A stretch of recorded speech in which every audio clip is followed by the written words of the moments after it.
أشهد أن لا إله إلا الله وحده لا شريك له وأشهد أن محمدا عبده ورسوله أما بعد فأعوذ بالله من الشيطان الرجيم بسم الله الرحمن الرحيم الحمد لله رب العالمين الرحمن الرحيم مالك يوم الدين إياك نعبد وإياك نستعين اهدنا الصراط المستقيم صراط الذين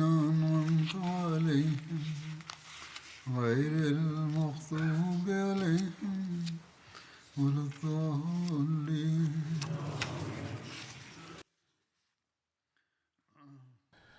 বর্তমানে পরীক্ষার যুদ্ধ বা আহজাবের যুদ্ধ সম্পর্কে আলোচনা হচ্ছে। বলা হয়েছিল যে রাতের তুফান এবং ধূলিঝড়ের কারণে কাফেরেরা ময়দান খালি করে চলে যায়। ময়দান থেকে তাদের পালিয়ে যাওয়ার বিস্তারিত বিবরণ ইতিহাসে এভাবে বর্ণিত হয়েছে যে আল্লাহ তাআলা যখন মহানবী সাল্লাল্লাহু আলাইহি ওয়াসাল্লামকে সংবাদ দেন যে তিনি শত্রু সৈন্যকে তাড়িয়ে দিয়েছেন, তখন মহানবী সাল্লাল্লাহু আলাইহি ওয়াসাল্লাম বলেন যে আল-আনা নাগজুহুম ওয়ালা ইয়াগজুনানা, অর্থাৎ ভবিষ্যতে আমরা কুরাইশের বিরুদ্ধে বের হব, আমাদের বিরুদ্ধে বের হওয়ার সৎসাহস তাদের আর হবে না। এরপর বাস্তবেই এমনটি ঘটে, কুরাইশের মুসলমানদের উপর আক্রমণের সাহস হয়নি। আল্লাহ তাআলা যতক্ষণ না মহানবীর হাতে মক্কা বিজিত করেছেন বা যতক্ষণ মক্কা জয় হয়েছে, যাই হোক, প্রভাতে খন্দক বা পরীক্ষার কাছে কোনো শত্রু ছিল না, সবাই পালিয়ে যায়। মহানবী সাল্লাল্লাহু আলাইহি ওয়াসাল্লাম মুসলমানদেরকে তাদের গৃহে যাওয়ার অনুমতি দেন, সবাই সানন্দে গৃহে ফিরে যায়। বলা হয় পরীক্ষার অবরোধ 15 দিন স্থায়ী হয়, বা এক উক্তি অনুসারে এই অবরোধ ছিল 20 দিনের, 1 মাসের কথাও বলা হয়ে থাকে। খান্দক বা পরীক্ষার যুদ্ধে শাহাদাত বরণ করেছেন 9 ব্যক্তি। একজন হলেন হযরত সাদ বিন মুআজ, তিনি আহত হয়েছিলেন, কিছুদিন পর তার ইন্তেকাল হয়। আনাস বিন আওস রাদিয়াল্লাহু আনহু, আব্দুল্লাহ বিন সাহাল, তুফাইল বিন নোমান, সাহাল বিন সালবা বিন আদি, কাব বিন জায়দ, কায়েস বিন জায়দ বিন আমির, আব্দুল্লাহ বিন আবি খালিদ, আবু সিনান বিন সাইফি বিন সাখর, দুজন সাহাবী পূর্বে শাহাদাত বরণ করেছেন, যাদের কথা বলা হয়েছিল, যারা আবু সুফিয়ানের সেনাবাহিনীর খবর সংগ্রহের জন্য গিয়েছিলেন। এভাবে মোট 11 জন শাহাদাত বরণ করেন। এ দুজন হলেন সুলাইদ এবং সুফিয়ান। মুশরিকদের 3 ব্যক্তি মৃত্যুবরণ করে, আমর বিন আবদুদ, নৌফল বিন আব্দুল্লাহ বিন মুগিরা, ওসমান বিন মুনাব্বিহ। পরীক্ষার যুদ্ধের দিন শত্রু যখন ব্যাপক হামলা করে, মুসলমানরা তীরের উত্তরে তীর নিক্ষেপ করে, তার গায়ে তীর লেগেছিল, সে আহত হয় এবং মক্কায় গিয়ে সে মারা যায়। আহজাব বা পরীক্ষার যুদ্ধের পরিণতি হয়েছে নিদর্শনমূলক, যেভাবে আমরা ইতিহাসে দেখলাম। এই সম্পর্কে হযরত মির্জা বশির আহমদ সাহেব লিখেছেন, মোটামুটি 20 দিনের অবরোধের পর কাফের বাহিনী মদিনা থেকে ব্যর্থ এবং বিফল মনোরথ হয়ে ফিরে যায়। বনু কুরাইজা, যারা তাদের সাহায্য করার জন্য বেরিয়েছিল, তারাও নিজেদের দুর্গে ফিরে আসে। এই যুদ্ধে মুসলমানদের প্রাণের ক্ষয়ক্ষতি হয়নি, শুধু 5-6 ব্যক্তি শাহাদত বরণ করেন। কিন্তু অস গোত্রের সবচেয়ে বড় নেতা সাদ বিন মুআজ এমন মক্ষম আঘাত আসে যে তিনি এই আঘাত কাটিয়ে উঠতে পারেননি, আর এই ক্ষতি মুসলমানদের জন্য এক অপূরণীয় ক্ষতি ছিল। কাফের বাহিনীর শুধু 3 ব্যক্তি মারা যায়, কিন্তু এই যুদ্ধে কুরাইশের এমন মোক্ষম আঘাত আসে যে এরপর মুসলমানদের বিরুদ্ধে তারা এভাবে দলবদ্ধ হয়ে বের হওয়ার বা মদিনায় আক্রমণ করার আর কখনো সাহস হয়নি। আর মহানবী সাল্লাল্লাহু আলাইহি ওয়াসাল্লামের ভবিষ্যৎবাণী हजरत सल्लल्लाहु अलैहि वसल्लम की पेशगोई लफ्ज़ ब लफ्ज़ पूरी हुई। আক্ষরিকভাবে পূর্ণতা লাভ করে। কাফের বাহিনীর প্রস্থানের পর মহানবী সাল্লাল্লাহু আলাইহি ওয়াসাল্লাম সাহাবীদের ফিরে যাওয়ার নির্দেশ দেন মদিনায়। মুসলমান রণক্ষেত্র ছেড়ে মদিনায় প্রবেশ করেন। আহজাব বা পরীক্ষার যুদ্ধের এই যে অপ্রত্যাশিত এবং আকস্মিক পরিসমাপ্তি ঘটে, এটি এক ভয়াবহ যুদ্ধ ছিল। এর চেয়ে বড় কোনো হাঙ্গামি পরিস্থিতির মুসলমানরা এর পূর্বে কখনো সম্মুখীন হননি। আর এরপরও মহানবীর পবিত্র জীবনে এত বড় বিপদ মুসলমানদের উপর আর আসেনি। এটি এক ভয়াবহ ভূমিকম্প ছিল যা ইসলাম রূপী অট্টালিকার ভিত কাঁপিয়ে দিয়েছে। এর ভয়াবহ দৃশ্য দেখে মুসলমানদের চোখ পাথরিয়ে যায় এবং প্রাণ ওষ্ঠাগত হওয়ার উপক্রম হয়। দুর্বলেরা ধরে নিয়েছে যে আমরা ধ্বংসের দ্বার প্রান্তে। আর এই ভূমিকম্প প্রায় 1 মাস তাদেরকে প্রকম্পিত করতে থাকে। অনেক হিংস্র প্রাণী তাদের গৃহ অবরোধ করে তাদের জীবনকে দুর্বিষহ করে তুলেছিল।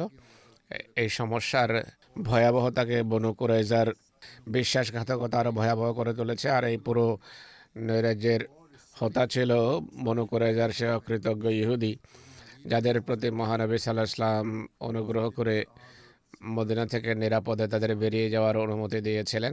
এসব ইহুদি নেতৃবৃন্দের সৃষ্ট উত্তেজনায় আরব মরুভূমির সব প্রসিদ্ধ গোত্র ইসলামের শত্রুতায় অন্ধ হয়ে মুসলমানদেরকে নিশ্চিহ্ন করার জন্য মদিনার চতুর্পাশে সমবেত হয়। আর এটি নিশ্চিত কথা যে সেই সব হিংস্র প্রাণী যদি তখন মদিনায় প্রবেশের সুযোগ পেত, তাহলে একজন মুসলমানও বাঁচত না। কোনো পবিত্র মুসলমান নারীর সম্মান এসব লোকের নোংরা আক্রমণ থেকে নিরাপদ থাকতো না। কিন্তু এটি খোদার কৃপা এবং তার পবিত্র শক্তির অদৃশ্য হাত ছিল, যা এই পঙ্গপালকে ব্যর্থ বিফল মনোরথ ফেরত পাঠায়। আর মুসলমান কৃতজ্ঞতার চেতনাবোধ নিয়ে নিরাপদে নিজেদের গৃহে ফিরে আসে। বনু কুরাইজার আশঙ্কা সেভাবেই বিরাজমান ছিল। তারা বিশ্বাসঘাতকতা করেছে চরম হিংস্ররূপে। তারা এখন নিরাপদে নিজ দুর্গে গিয়ে সুরক্ষিত জীবন কাটাচ্ছিল, কিন্তু ভাবতো যে তাদের কেউ কোনো ক্ষতি করতে পারবে না। কিন্তু এই নৈরাজ্যের অবসান আবশ্যক ছিল বা নিরসন আবশ্যক ছিল, কেননা তাদের সত্তা মদিনায় মুসলমানদের জন্য আস্তেনের সাপের বা গুপ্ত শত্রুর বা প্রচ্ছন্ন শত্রু চেয়ে কোনোভাবে কম ছিল না। অপরদিকে বনু নজির সংক্রান্ত অভিজ্ঞতা থেকে জানা যায় যে এই সাপ এমন, যাকে ঘর থেকে বের করা সেইভাবেই বিপজ্জনক যেভাবে ঘরে থাকতে দেয়া বিপজ্জনক। যাই হোক, এর নিরসনের জন্য বনু কুরাইজার বিরুদ্ধেও পদক্ষেপ নেওয়া হয়, যেটিকে বনু কুরাইজার যুদ্ধ বলা হয়ে থাকে, যা 5ম হিজরির জুলকাদায় মোতাবেক 623 মার্চ এবং এপ্রিলে এই যুদ্ধ হয়েছে।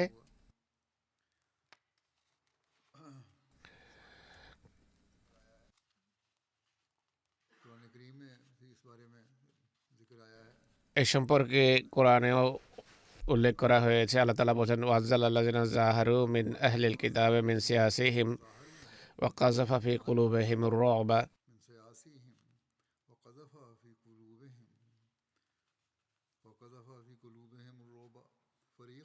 ফারীকান তাকতুলুনা ওয়া তা'সিরুনা ফারীকা ওয়া আওরাসাকুম আরদাহুম ওয়া দিয়ারাহুম ওয়া আমওয়ালাহুম ওয়া আরদান লাম তাতাউহা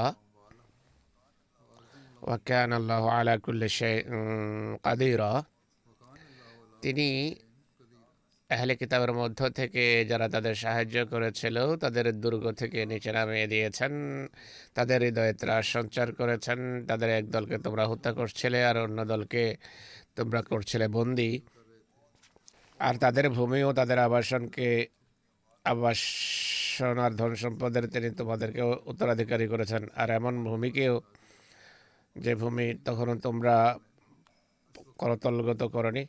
আর আল্লাহ যা চান সব বিষয়ে সকল শক্তির আধার বা সকল শক্তির অধিকারী। বনু কুরাইজার সংক্ষিপ্ত পরিচিতি তুলে ধরছি। বনু কুরাইজা ইহুদিদের একটি গোত্র। কুরাইজার সন্তান ছিল যারা মদিনার পাশে কয়েক মাইল দূরে এক শক্তিশালী দুর্গে বসবাস করত।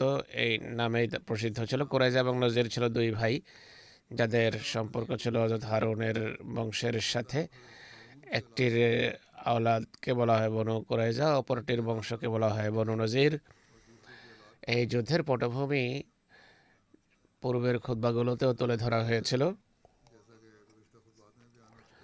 পরীক্ষার যুদ্ধের বিস্তারিত আলোচনায় বলা হয়েছে যে বনু কুরাইজা ঠিক যুদ্ধ চলাকালে অঙ্গীকার ভঙ্গ করেছে আর মুসলমানদের বিরুদ্ধে কুরাইশকে সাহায্য করেছে, আর সেসব চুক্তি ভঙ্গ করেছে যা তাদের এবং মহানবীর মাঝে হয়েছিল। হুজুর সাল্লাল্লাহু আলাইহি ওয়াসাল্লাম পরীক্ষার যুদ্ধের সমাপ্তিতে মদিনায় ফিরে আসার পর তিনি এবং সাহাবীরা অস্ত্র খুলে রেখে দেন। হুজুর হযরত আয়েশার গৃহে প্রবেশ করে পানি আনিয়ে মাথা ধৌত করতে থাকেন। এক রওয়ায়াত অনুসারে হুজুর স্নান সেরে নিয়ে সুগন্ধি আনিয়ে জোহরের নামাজ পড়েন। হযরত আয়েশা বলেন যে এক ব্যক্তি আমাদের সালাম করে, আমরা তখন গৃহের অভ্যন্তরে ছিলাম। তার ডাকার পর মহানবী দ্রুত তাড়াতাড়ি তার কাছে যান। দরজার ফাঁক দিয়ে আমি দেখছিলাম, সেখানে হযরত দাহিয়া কালবিকে আমি দেখতে পাই। তিনি চার চেহারা থেকে ধুলা পরিষ্কার করছিলেন, পাগড়ি পরিহিত ছিলেন। হুজুর সাল্লাল্লাহু আলাইহি ওয়াসাল্লাম বাহনের ঘাড়ে টেক দিয়ে দাঁড়িয়েছিলেন। তিনি দাহিয়া বলেন, হে আল্লাহ রসুল সাল্লাল্লাহু আলাইহি ওয়াসাল্লাম, আপনি অস্ত্র নামিয়ে রেখেছেন। খোদার কসম আমরা অস্ত্র এখনো নামিয়ে রাখিনি। এক রওয়ায়াত অনুসারে তিনি বলেন, যখন থেকে আপনি শত্রুর মুখোমুখি হচ্ছেন ফেরেশতা অস্ত্র নামিয়ে রাখেনি। আমরা এখনই শত্রুর পিছু ধাওয়া করে ফিরে আসছি, আর আমরা হামরাউল আসাদ পর্যন্ত পৌঁছি আর খোদা তাদেরকে পরাজিত করেন। দাহিয়া বলেন যে আপনি এখন এই দিকে অগ্রসর হন। মহানবী বলেন কোন দিকে? সে বনু কুরাইজার দিকে ইঙ্গিত করে, অর্থাৎ দাহিয়া কালবি। হযরত আয়েশা বলেন আমি ভেতরে ফিরে আসি। হুজুর ফিরে আসার পর আমি বললাম, হে আল্লাহ রসুল, এই ব্যক্তি কে ছিল যার সাথে কথা বলছিলেন? মহানবী বলেন, তুমি কি তাকে দেখেছো? আমি বললাম হ্যাঁ।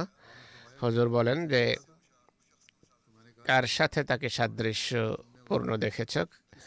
আমি বললাম হযরত দাহিয়া কালবির সাথে তার সাদৃশ্য ছিল। মহানবী বলেন যে ইনি জিবরিল ছিলেন। ফেরেশতা অস্ত্র খুলে রাখেনি, আর জিবরাইল বলছিল যে আমি যেন বনু কুরাইজার উদ্দেশ্যে যাত্রা করি। মহানবী তখনই ঘোষণা করিয়ে দেন যে বনু কুরাইজার দুর্গের উদ্দেশ্যে যাত্রা করুন, সেখানে আসরের নামাজ পড়ুন। ঘোষণা শুনেই সাহাবীরা দ্রুত বেরিয়ে পড়েন। সাহাবীদের আনুগত্যের চিত্র দেখুন। পথিমধ্যে যখন আসরের নামাজের সময় হয় আর নামাজের সময় সমাপ্তির দ্বারপ্রান্তে ছিল, কিছু সাহাবী মনে করেন যে নামাজের সময় ফুরিয়ে যাচ্ছে, তার নামাজ পড়ে চাহতেন, তারা নামাজ পড়েন। বুখারীর তাফসীর ফাথুল বারী অনুসারে কোনো কোনো সাহাবী বলেন, মহানবী যেহেতু বলেছেন যে আসরের নামাজ বনু কুরাইজার দুর্গে গিয়ে পড়তে হবে, সময় কেটে গেলে যাক, আমরা পড়ব না। রওয়ায়াত অনুসারে তারা তখন পৌঁছে যখন সূর্য ডুবে যায়, আর সেখানে গিয়ে তারা আসরের নামাজ পড়েন। মহানবী সাল্লাল্লাহু আলাইহি ওয়াসাল্লাম উভয় দলের কাউকে কিছু বলেননি। যারা নামাজের সময় বেরিয়ে যাওয়ার ভয়ে পথিমধ্যে নামাজ পড়েছে তাদেরকেও কিছু বলেননি, আর যারা সূর্য ডুবে যাওয়ার পর বনু কোরাইজার দুর্গের কাছে নামাজ পড়েছে তাদেরকেও কিছু বলেননি। এরপর মহানবী সাল্লাল্লাহু আলাইহি ওয়াসাল্লাম হযরত আলীকে ডেকে তার হাতে সেনাবাহিনীর ওকাব নামের পতাকা তার হাতে তুলে দেন। বুখারী এবং কিছু ইতিহাস গ্রন্থে এই বিস্তারিত বিবরণ রয়েছে। तारीखी कुतुब में बयान हुई है। এর বিস্তারিত বিবরণ হলো, মহানবী সর্বপ্রথম হযরত আলীকে একটি জামাতের সাথে অগ্রবাহিনী হিসেবে পাঠিয়ে দেন, আর তিনি আসেন তাদের পেছনে। হযরত মির্জা বশির আহমদ সাহেব এ সম্পর্কে লিখেছেন যে হুজুর সাল্লাল্লাহু আলাইহি সাল্লাম পরীক্ষার যুদ্ধ শেষে যখন শহরে প্রত্যাবর্তন করেন তখনও অস্ত্রশস্ত্র নামিয়ে সবে ধুয়ে মুছে পরিষ্কার হয়েছেন। তখন খোদার পক্ষ থেকে তাকে জানানো হয় যে যতক্ষণ পর্যন্ত বনু কুরাইজার বিশ্বাসঘাতকতা এবং বিদ্রোহের নিরসন না হবে অস্ত্র খুলে রাখা উচিত নয়। এরপর তাকে তাৎক্ষণিকভাবে বনু কুরাইজার উদ্দেশ্যে যাত্রা করার নির্দেশ দেওয়া হয়। তখন তিনি সাহাবীদের মাঝে গণঘোষণা করিয়ে দেন যে সবাই যেন বনু কুরাইজার দুর্গের দিকে যাত্রা করে এবং নামাজের আসর যেন সেখানে গিয়ে পড়া হয়। হযরত আলীকে সাহাবীদের একটি জামাতের সাথে তাৎক্ষণিকভাবে পাঠিয়ে দেন। হযরত আয়েশার বরাতে প্রথমে বর্ণনা করা হয়েছে এটি একটি দিব্য দর্শন ছিল। হযরত মির্জা বশির আহমদ সাহেবও এটি বলেছেন, আর হতে পারে হযরত আয়েশাও দিব্য দর্শনে তা দেখেছেন, আর এমনটি ঘটা সম্ভব। বনু কুরাইজার উদ্দেশ্যে যাত্রার কথা এভাবে উল্লেখ করা হয়েছে যে মহানবী মদিনায় হযরত ইবনে উম্মে মাকতুমকে নিগরান বা তত্ত্বাবধায়ক নিযুক্ত করেন। বনু কুরাইজার দুর্গের উদ্দেশ্যে বুধবারে যাত্রা করেন। জুলকাদার তখনও 7 দিন বাকি ছিল। মহানবী অস্ত্রশস্ত্রে সজ্জিত হন, বর্ম পরেন, শিরস্ত্রাণ পরিধান করেন, হাতে বর্শা নেন, গলায় ঢাল ঝুলিয়ে নেন, তার ঘোড়ায় আরোহণ করেন। মুসলমানদের কাছে ছিল 36টি ঘোড়া। হুজুর সাল্লাল্লাহু আলাইহি ওয়াসাল্লাম সাহাবীদের সাথে যাত্রা করেন। ইবনে সাদ বলেন তার সাথে 3000 ব্যক্তি ছিলেন। পূর্বে বলা হয়েছে যে হযরত আলী মুহাজির এবং আনসারদের একটি জামাতের সাথে পূর্বেই বনু কুরাইজার দুর্গের কাছে পৌঁছে যান। হযরত আবু কাতাদা বলেন বনু কুরাইজার দুর্গের কাছে পৌঁছি হযরত আলী দুর্গের নিচে পতাকা সংস্থাপন করেন। তারা যখন দেখল আমাদের, তারা বুঝতে পেরেছে যে যুদ্ধ হতে যাচ্ছে। এরপর তারা দুর্গে আবদ্ধ হয়ে মহানবী সাল্লাল্লাহু আলাইহি ওয়াসাল্লাম এবং তার পবিত্র স্ত্রীদের গালি দিতে থাকে। হযরত আবু কাতাদা বলেন আমরা ছিলাম নীরব, এসব কটূক্তির কোনো উত্তর দেয়নি, আর বলি যে তোমাদের এবং আমাদের মাঝে তরবারি সিদ্ধান্ত করবে। হুজুরও বনু কুরাইজার দুর্গের কাছে পৌঁছে যান। বনু কুরাইজার কূপ ইন্না বা আন্না কূপের কাছে তাদের দুর্গের পাশে অবস্থান করেন। এটি বনু কুরাইজার কূপগুলোর একটি। সিরাত খাতামান নবীনে যে বিস্তারিত বিবরণ তুলে ধরেছেন হযরত মির্জা বশির আহমদ সাহেব, তা হলো হযরত আলী সেখানে পৌঁছার পর বনু কুরাইজা যাদের মাঝে পরীক্ষা যুদ্ধের পর বনু কুরাইজার মূল নেতা আবু নৈরাজ্যের হোতা হুয়াই বিন আখতাব এসে যোগ দিয়েছিল। নিজের বিশ্বাসঘাতকতা এবং বিদ্রোহের জন্য অনুশোচনা করে কোথায় ক্ষমা চাইবে, মার্জনা ভিক্ষা চাইবে, এটি না করে প্রকাশ্যে সে মহানবীকে গালি দেয় এবং চরম নির্লজ্জতা এবং হীনতার পন্থা অবলম্বন করে মহানবীর পবিত্র স্ত্রীদের সম্পর্কে অত্যন্ত নোংরা কটূক্তি করে। হযরত আলী এবং তার দল যাত্রার স্বল্পকাল পর মহানবী সাল্লাল্লাহু আলাইহি সাল্লামও সশস্ত্র হয়ে মদিনা থেকে বের হন। তখন এক ঘোড়ায় আরোহিত ছিলেন তিনি। সাহাবীদের একটা বড় জামাতও তার সাথে ছিল। বনু কুরাইজার দুর্গের কাছে যখন তিনি পৌঁছেন, হযরত আলী কিছু দূর এগিয়ে এসে মহানবীকে স্বাগত জানান এবং বলেন, হে আল্লাহর রাসূল, আমার মতে আপনার সামনে যাওয়ার কোনো দরকার নেই, আমরাই যথেষ্ট। হুজুর বুঝতে পেরেছেন যে এবং বলেন যে মনে করে যে কি আমার সম্পর্কে কোনো কটূক্তি করেছে। দেখলেন যে হযরত আলী বাধা দিচ্ছে, অবশ্যই তারা কোনো অপলাপ করে থাকবে। হযরত আলী বলেন, হ্যাঁ হে আল্লাহ রসুল সাল্লাল্লাহু আলাইহি ওয়াসাল্লাম। মহানবী সাল্লাল্লাহু আলাইহি ওয়াসাল্লাম বলেন, কোনো অসুবিধা নেই। কাদ উজিয়া মূসা আকসারা মিন হাযা, মূসাকে এদের হাতে এর চেয়ে বেশি কষ্ট দেওয়া হয়েছে। তিনি এগিয়ে যান, বনু কুরাইজার এক কূপের কাছে গিয়ে তিনি অবস্থান নেন। এক রওয়ায়াত অনুসারে মহানবী সাল্লাল্লাহু আলাইহি ওয়াসাল্লাম হযরত আলীকে বলেন, চিন্তার কোনো কারণ নেই, আমার সামনে আমাকে আজে বাজে কথা বলার সৎসাহস তাদের নেই। অত্যন্ত শান্তশিষ্টভাবে এবং গাম্ভীর্যের সাথে তিনি অগ্রসর হন।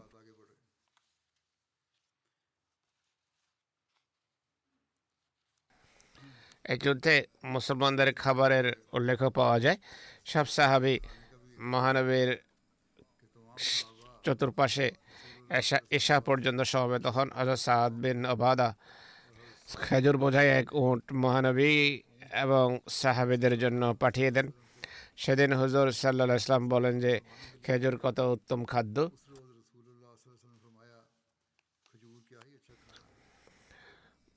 বনু কুরাইজাকে পরিবেষ্টনের বা অবরোধের আরও বিস্তারিত বিবরণ দেখা যায়।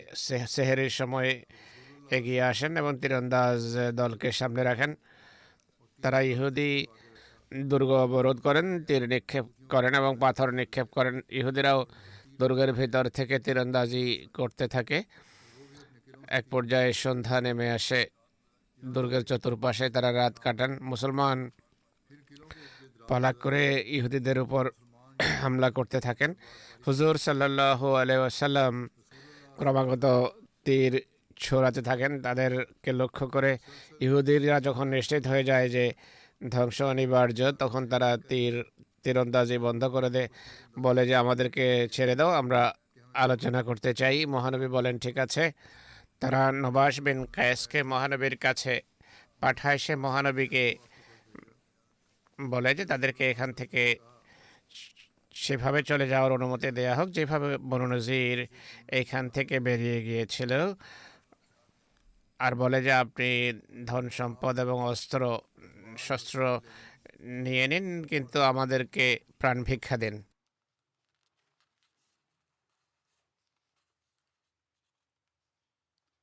আপনার শহর থেকে আমরা আমাদের নারী এবং শিশুদেরকে নিয়ে বেরিয়ে যাব। আমাদের এক উট যে পরিমাণ সাজ সরঞ্জাম নিতে পারে সে পরিমাণ আমরা নিয়ে যাব। মহানবী একথা অস্বীকার করেন। তখন নবাস বলে যে ঠিক আছে, ধন সম্পদের প্রয়োজন নেই যা আমাদের উট বহন করবে, বরং মহানবী এরপর বলেন আমার সিদ্ধান্ত অনুসারে তোমাদেরকে এখান থেকে বের হতে হবে।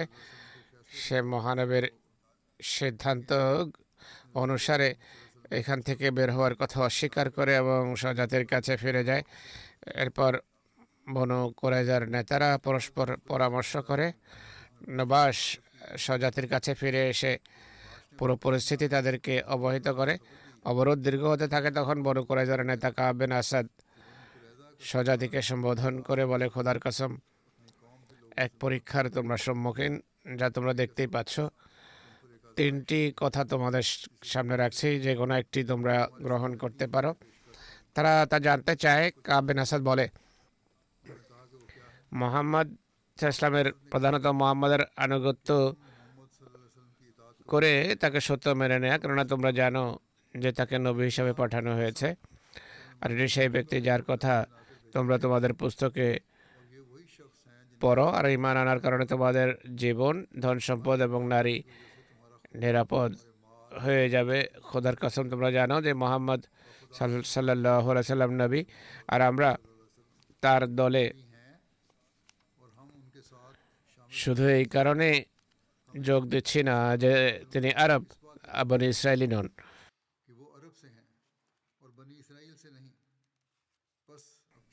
তো তিনি যেই হন না কেন, খোদা তাকে নবী বানিয়েছেন, এটি স্পষ্ট।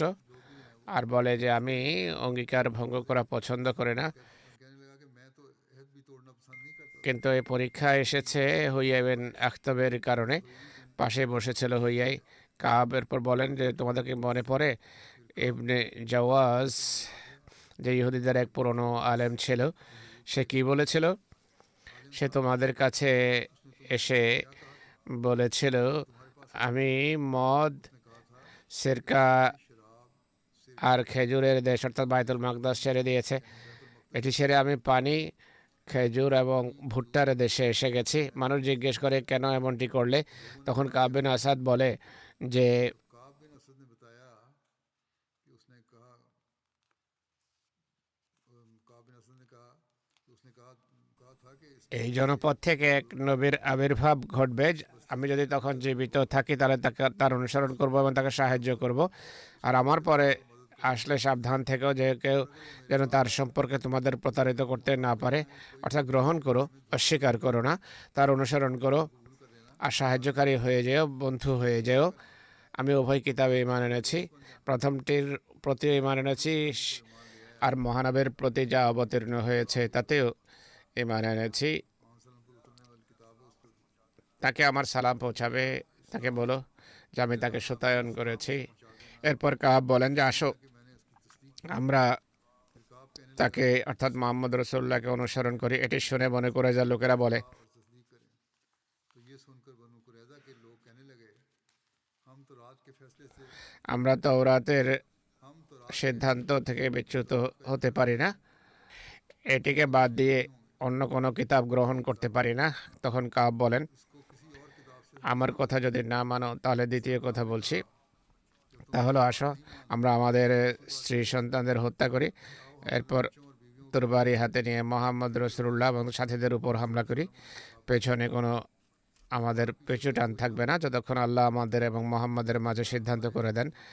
যদি আমরা মারা যাই তাহলে আমরাই মারা যাব, আমাদের পেছনে আর কেউ থাকবে না যাদের বিষয়ে আমাদের আশঙ্কা থাকতে পারে। যদি আমরা যুক্ত হই তাহলে আমার জীবনের শপথ, স্ত্রী সন্তান তো আমরা আরও লাভ করব, আরও পেতে পারি। মানুষ বলে যে আমরা কি এসব মিসকিনকে হত্যা করব? এদেরকে হত্যার পর জীবনে কি আনন্দ বাকি থাকবে? কাব বলেন যে আমার এই কথাও না মানো তাহলে আজ রাতে অর্থাৎ শনিবার অর্থাৎ সবত রাতে মোহাম্মদ এবং তার সাথীরা আমাদের বিষয়ে নিশ্চিন্ত থাকবে, তাই তাদের উপর হামলা করো।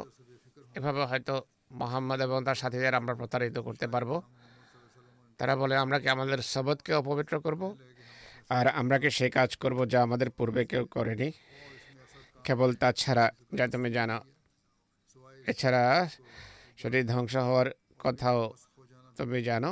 আর কাবের এই তিন কথার একটিও তারা গ্রহণ করেনি। কাবের পর আরেক ব্যক্তি আমর বিন সৌদা বলে যে, হে ইহুদি, তোমরা মোহাম্মদের সাথে চুক্তি করেছ, কিন্তু তোমরা চুক্তি ভঙ্গ করেছ যা তোমাদের এবং তার মাঝে ছিল। আমি তোমাদের সেই চুক্তিতেও তোমাদের সাথে ছিলাম না, আর তোমাদের প্রতারণার আমি অংশীদার হতে পারে না। যদি তাদের ধর্ম গ্রহণে অস্বীকার করো তাহলে ইহুদিদের উপর তো প্রতিষ্ঠিত থাকো। যদি তাকে মোহাম্মদ রসুল্লাহকে অস্বীকার করতে হয় তাহলে ইহুদি শিক্ষার উপর প্রতিষ্ঠিত থাকো আর কর দাও। আমি জানি না তিনি তা গ্রহণ করবেন কিনা। তারা বলে যে আমরা আমাদের মুক্তির জন্য আরবদেরকে কর দেব না, এটি তো হতেই পারে না, এর চেয়ে নিহত হওয়া আমাদের জন্য উত্তম। তখন তিনি বলেন যে তোমাদের সাথে আমার কোনো সম্পর্ক নেই। সেই রাতেই দুর্গ থেকে তিনি বেরিয়ে যান। তিনি মহানবীর পাহারাদের পাশ দিয়ে যাচ্ছিলেন। হযরত মুহাম্মদ বিন মাসলামা ছিলেন তাদের মুসলমান দলের নিগরান। তিনি জিজ্ঞেস করেন কে? সে বলে আমি আমর বিন সৌদা। মোহাম্মদ বিন মাসলামা বলে যাও। এরপর সে বলে আল্লাহুম্মা লা তাহরিমনি ইকালাতা আসারাতিল কিরামে, হে আল্লাহ, আমাকে ভদ্রলোকদের ভুলভ্রান্তি ঢেকে রাখার মতো পুণ্যকর্ম থেকে বঞ্চিত করো না। এরপর সে মহানবীর মসজিদে এসে যায়। সেখানেই সকাল হয় এবং সকালে সেখান থেকে চলে যায়। জানা যায়নি কোথায় গিয়েছে। মহানবীর কাছে যখন তার কথা উল্লেখ করা হয়, হুজুর বলেন সে এমন এক ব্যক্তি যাকে আল্লাহ তাআলা তার বিশ্বস্ততার কারণে মুক্তি দিয়েছেন। একইভাবে কাবের এসব কথা শোনার পর আরও তিন ব্যক্তি সে রাতে দুর্গ থেকে বেরিয়ে যায় এবং ইসলাম গ্রহণ করে এবং নিজেদের প্রাণ, পরিবার, পরিজন এবং ধন সম্পদকে রক্ষা করে। হযরত আবু লুবাবার ঘটনা বর্ণিত হয়েছে। সম্পর্কে লেখা আছে, মহানবী সাল্লাল্লাহু আলাইহি সাল্লাম অবরোধ আরো কঠিন করে দেন। অবরোধ যখন কঠিন হয়ে যায়, তারা तंग हो गया। শনিবার রাতে মহানবীর কাছে বার্তা পাঠায় যে হযরত আবু লুবাবা বিন আব্দে মুনজিরকে আমাদের কাছে পাঠান, যেন আমরা আমাদের বিষয়ে তার সাথে পরামর্শ করতে পারি। তিনি বনু কুরাইজার মিত্র গোত্র ঔসের এক সম্মানিত ব্যক্তি ছিলেন। হুজুর সাল্লাল্লাহু আলাইহি ওয়াসাল্লাম তাকে পাঠান। হযরত আবু লুবাবাকে দেখে পুরুষরা তার কাছে আসে, মহিলারা এবং শিশুরা তার সামনে কাঁদতে থাকে। হযরত আবু লুবাবার মন গলে যায় তাদের অবস্থা দেখে। আসলে এটি ছিল তাদের ষড়যন্ত্র। কাব বিন আসাদ বলে যে, হে আবু লুবাবা, আমরা আপনাকে নির্বাচন করেছি। মুহাম্মদ সাল্লাল্লাহু আলাইহি ওয়াসাল্লাম নিজের কথা মানানো ছাড়া অন্য কিছু মানতে প্রস্তুত নন। আপনার কি মনে হয় কি আমরা মোহাম্মদ রাসূলুল্লাহর কথা মেনে নেব? হযরত আবু লুবাবা বলেন যে হ্যাঁ, আর একই সাথে নিজের হাত দ্বারা গলায় ছুরি চালানোর মতো ইশারা করেন। হযরত আবু লুবাবা বলেন, খোদার কসম, আমি তখনও সেখানেই ছিলাম। আমি অনুভব করি যে আমি খোদা এবং তার রসুলের প্রতি বিশ্বাসঘাতকতা করেছি। আমি লজ্জিত হই যে এটি কেমন ইশারা করলাম। এবং একই সাথে ইন্না লিল্লাহি ওয়া ইন্না ইলাইহি রাজিউন পরে আমি নিচে নেমে আসি। আমার অশ্রুসিক্ত ছিল। মানুষ আমার ফিরে আসার অপেক্ষায় ছিল। আমি দুর্গের পেছনে ভিন্ন রাস্তা নিয়ে মসজিদে এসে যাই, আর মহানবী সাল্লাল্লাহু আলাইহি ওয়াসাল্লামের কাছেও যাইনি। আমি নিজেকে মসজিদের স্তম্ভের সাথে বেঁধে ফেলি শাস্তিস্বরূপ। আমি প্রতিজ্ঞা করলাম যে এখান থেকে মৃত্যুবরণ করা ছাড়া যাব না, বা আল্লাহ আমার তওবা গ্রহণ করবেন। আর আমি খোদার সাথে অঙ্গীকার করি যে বনু কুরাইজার আবাসভূমিতে কখনো ফিরে যাব না, আর সেই গ্রামেও যাব না যেখানে আমি খোদা এবং রসুলের সাথে বিশ্বাসঘাতকতা করেছি।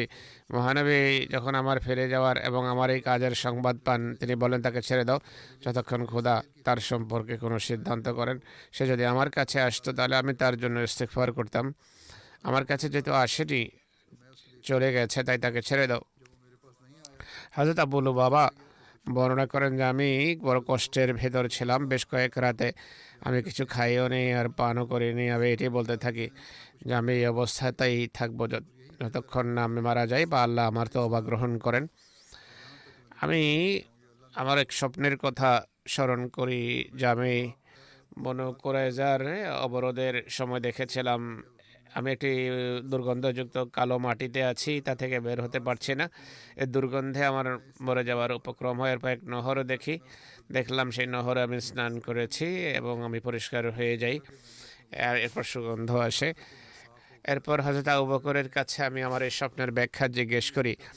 তিনি বলেন, তুমি এমন একটি বিষয়ে জড়িয়ে যাবে যে কারণে তোমার কষ্ট হবে, এরপর তা থেকে মুক্তি পাবে। আমি হযরত আবু বকরের কথা স্মরণ করতাম আর আশা করতাম যে আল্লাহ তাআলা আমার তওবা গ্রহণ করবেন। তিনি বলেন, এই অবস্থায় আমার দিন রাত কাটতে থাকে। দুর্বলতার কারণে মানুষ আবার কোনো কথা শুনতো না বা আমি কোনো কথা শুনতাম না। হুজুর আমাকে দেখেন, হুজুর আমার দিকে তাকাতেন। ইবনে হিশাম বলেন, 6 রাত এভাবে বাধা অবস্থায় তার কাটে। অবশেষে আল্লাহ তাআলা হযরত আবু লুবাবার তওবা সম্পর্কে আয়াত অবতীর্ণ করেন। সে আয়াত হলো, ওয়া আখারুন তারাফু বিযুনুবিহিম খালাতু আমালান সালিহান ওয়া আখারা সাইয়্যা আসাল্লাহু আইয়াতুবা আলাইহিম ইন্নাল্লাহা গফুরুর রহিম। কিছু এমন লোকও আছে যারা নিজেদের পাপ স্বীকার করেছে। তারা কিছু ভালো কর্মকে অন্য মন্দ কর্মের সাথে মিলিয়ে মিশিয়ে ফেলেছে। আল্লাহ তাআলা অচিরেই তাদের ক্ষমা করতে পারেন। নিশ্চয়ই আল্লাহ তাআলা অতীব ক্ষমাশীল, বারবার কৃপাকারী। হযরত আবু লুবাবার তওবা সম্পর্কে মহানবীর প্রতি সেহরির সময় আয়াত অবতীর্ণ হয়। তিনি তখন উম্মে সালামার ঘরে ছিলেন। হযরত উম্মে সালামা বলেন, আমি হুজুর সাল্লাল্লাহু আলাইহি ওয়াসাল্লামকে সেহরির সময় মুচকি হাসতে দেখি। আমি জিজ্ঞেস করি, হে আল্লাহ রসুল সাল্লাল্লাহু আলাইহি সাল্লাম, আল্লাহ আপনাকে সবসময় হাস্যোজ্জ্বল রাখুন, আপনি কেন হাসছেন? তিনি বলেন আবু লুবাবার জন্য শুভ সংবাদ রয়েছে। আমি বললাম যে হে আল্লাহ রসুল, আবু লুবাবাকে কি শুভ সংবাদ পৌঁছাবো? তিনি বলেন কেন নয়, যদি চাও পৌঁছাতে পারো। এরপর আমি আমার কক্ষের দরজায় দাঁড়িয়ে যাই। এরপর বলি, হে আবু লুবাবা, আনন্দিত হও, খোদা তাআলা তোমার তওবা গ্রহণ করেছেন। মানুষ রশি খোলার জন্য তার কাছে ছুটে যায়। হযরত আবু লুবাবা বলেন যে না, মহানবী সাল্লাল্লাহু আলাইহি ওয়াসাল্লাম নিজেই আমার রশি খুলবেন। আমি বাধা অবস্থায় রয়েছি, রশি যদি খুলতেই হয় মহানবী খুলবেন। মহানবী যখন ফজরের জন্য আসেন, নিজ পবিত্র হাতে তিনি রশি খুলে দেন। হযরত আবু লুবাবা বলেন, হে আল্লাহ রসুল সাল্লাল্লাহু আলাইহি সাল্লাম, আমার তওবা করার নিদর্শন স্বরূপ আমি আমার সেই বসত ঘরগুলো ছেড়ে দেব যে ঘরে আমি পাপ করেছি। আমি আমার পুরো সম্পদ আল্লাহ এবং তার রসুলের পথে ব্যয় করতে চাই। তিনি বলেন, হে আবু লুবাবা, তোমার জন্য 1/3 দেয়াই যথেষ্ট। স্পষ্ট হওয়া উচিত যে হযরত আবু লুবাবা সংক্রান্ত যে ঘটনা বর্ণিত হয়েছে, এই বিস্তারিত বিবরণ সিয়াসিত্তায় দেখা যায় না। হতে পারে হযরত আবু লুবাবার তাদেরকে হত্যা করার বিষয়ে ইঙ্গিত করা হয়তো তার নিজস্ব চিন্তার ফসল ছিল। যাই হোক, ইতিহাসে অন্যত্র এই ঘটনা বর্ণিত হয়েছে। হযরত মির্জা বশির আহমদ সাহেব এই ঘটনার বিস্তারিত বিবরণ তুলে ধরেছেন। তিনি লেখছেন, বনু কুরাইজা যখন অবরোধের কারণে নিরুপায় হয়ে পড়ে, তারা প্রস্তাব দেয় যে কোনো এমন মুসলমান যার সাথে তাদের সম্পর্ক আছে এবং যাকে প্রতারিত করা যায়, তাদেরকে আমরা দুর্গে ডাকবো এবং জানার চেষ্টা করব যে মহানবী সাল্লাল্লাহু আলাইহি সাল্লাম তাদের সম্পর্কে কি ইচ্ছা রাখেন, যেন এর আলোকে ভবিষ্যৎ কর্মপন্থা তারা নির্ধারণ করতে পারে। তারা মহানবী সাল্লাল্লাহু আলাইহি সাল্লামের কাছে দূত প্রেরণ করে অনুরোধ করে যে আবু লুবাবা বিন মুনজির আনসারীকে দুর্গে পাঠানো হোক, যেন তার সাথে তারা পরামর্শ করতে পারে। তিনি আবু লুবাবাকে পাঠান। তিনি দুর্গে যান। বনু কুরাইজার নেতারা সিদ্ধান্ত করে রেখেছিল যে আবু লুবাবা দুর্গে প্রবেশ করতেই সব ইহুদি নারী শিশুরা যেন কান্নাকাটি আরম্ভ করে এবং ইহুদি যেন তার চতুর্পাশে সমবেত হয় এবং নিজেদের দুর্দশা চিত্র তুলে ধরে তাকে যেন প্রভাবিত করা যায়। আবু লুবাবা তাদের ফাঁদে পা দেন, দুর্গে প্রবেশ করেই সমস্যায় পড়ে যান। আর বনু কুরাইজা যে বলে যে আবু লুবাবা, আমাদের অবস্থা দেখতেই পাচ্ছ, আমি কি মুহাম্মাদের সিদ্ধান্ত অনুসারে দুর্গ থেকে বেরিয়ে আসবো? আবু লুবাবা বলেন হ্যাঁ। একই সাথে নিজ গলায় ছুরি চালানোর মতো করে ইঙ্গিত করে বলেন যে মহানবী তোমাদের হত্যার নির্দেশ দেবেন। অথচ এই কথা ভুল ছিল। হুজুর সাল্লাল্লাহু আলাইহি ওয়াসাল্লাম এমন কোনো ইচ্ছা ব্যক্ত করেননি, কিন্তু তাদের কান্নাকাটিতে প্রভাবিত হয়ে আবু লুবাবার চিন্তাধারা সমস্যার প্রবাহে এমনভাবে বয়ে যায় যে তিনি ইশারা করে বলেন যে তাদেরকে মৃত্যুদণ্ড দেয়া হবে। আবু লুবাবার এই অন্যায় সমবেদনা যে কারণে তিনি পরেও নিজেও লজ্জিত হন, আর এই অনুশোচনার কারণে পরবর্তীতে মসজিদের স্তম্ভের সাথে নিজেকে বেঁধে ফেলেন। এক পর্যায়ে মহানবী তাকে ক্ষমা করে দেন এবং তার বাঁধন খুলে দেন। যাই হোক, এই বিষয়টি বনু কুরাইজার ধ্বংসের কারণ হয়, আর তারা এই সিদ্ধান্তে অটল থাকে যে মুহাম্মদ সাল্লাল্লাহু আলাইহি ওয়াসাল্লামের সিদ্ধান্ত অনুসারে আমরা দুর্গ থেকে বের হব না। যাই হোক, এই বিস্তারিত বিবরণ অব্যাহত থাকবে ইনশাল্লাহ। পাকিস্তানের আহমদীদের নিজেদের জন্য দোয়া করা উচিত। জীবন তাদের ক্রমাগতভাবে দুর্বিষহ হয়ে উঠছে। খোদার সন্তুষ্টি অর্জনের চেষ্টা পূর্বের চেয়ে তাদের বেশি করা উচিত। পরিস্থিতি ক্রমাগতভাবে অবনতিমুখর। যেভাবে বললাম, খোদা কৃপা করুন, দয়া করুন। পৃথিবীর অন্যান্য দেশের পাকিস্তানি আহমদীরাও নিজেদের ভাইদের জন্য বেশিরভাবে দোয়া করুন। আল্লাহ তাআলা তাদেরকে সমস্যার কবল থেকে মুক্ত করুন। একইভাবে বাংলাদেশের আহমদীদের জন্য দোয়া করুন। তাদের নিজেদেরও উচিত নিজেদের জন্য দোয়া করা। আল্লাহ তাদেরকেও সকল অনিষ্ট থেকে রক্ষা করুন। সেখানেও আহমদীরা অনেক সমস্যায় জর্জরিত। আলজেরিয়ার আহমদীদের জন্য দোয়া করুন। আল্লাহ তাদেরকে সকল অনিষ্ট থেকে রক্ষা করুন। তাদেরও জরিমানা করা হচ্ছে, তাদেরকেও বন্দি করা হচ্ছে। তাদের ইমান খোদা তাআলা দৃঢ় রাখুন। সুদানের আহমদীরাও বড় কষ্টে রয়েছে যুদ্ধের কারণে। সর্বত্র কলেমা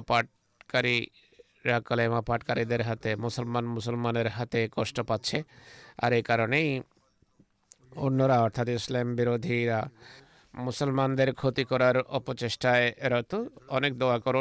অনেক দোয়া করুন আল্লাহ তাআলা ইসরায়েলি সরকার এবং আমেরিকান সরকার তথা পরাশক্তিগুলোকে প্রতিহত করতে পারেন। তার হাতে সর্বশক্তি রয়েছে, তিনি সর্বশক্তির আধার। কিন্তু এর জন্য মুসলমানদেরও খোদার সন্তুষ্টি সম্মত কাজ করতে হবে আর ভাই ভাই হতে হবে, পারস্পরিক মতবিরোধ দূরীভূত করতে হবে, যা কোথায় আমরা দেখতে পাচ্ছি না। আর এটি যদি এরা করে তাহলে খোদার সাহায্য আসবে, এছাড়া হতে পারে না। মোমেন হয়ে থাকতে হবে মুসলমানদেরকে। আল্লাহ তাআলা আমাদের এবং সকল মুসলমানকে এর তৌফিক দান করুন। और तमाम मुसलमानों को भी इसकी तौफीक अता फरमाए।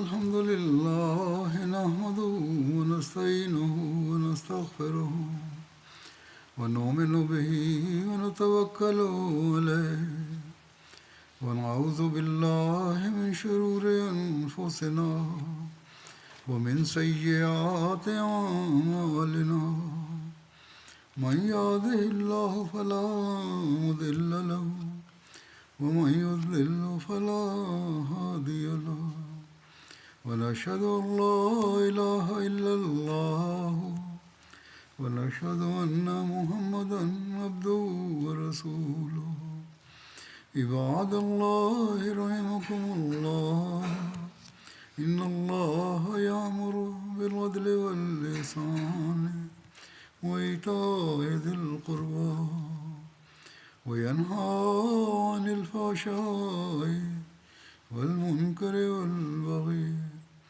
يعظكم لعلكم تذكرون اذكروا الله يذكركم وادعوه يستجب لكم ولذكر الله أكبر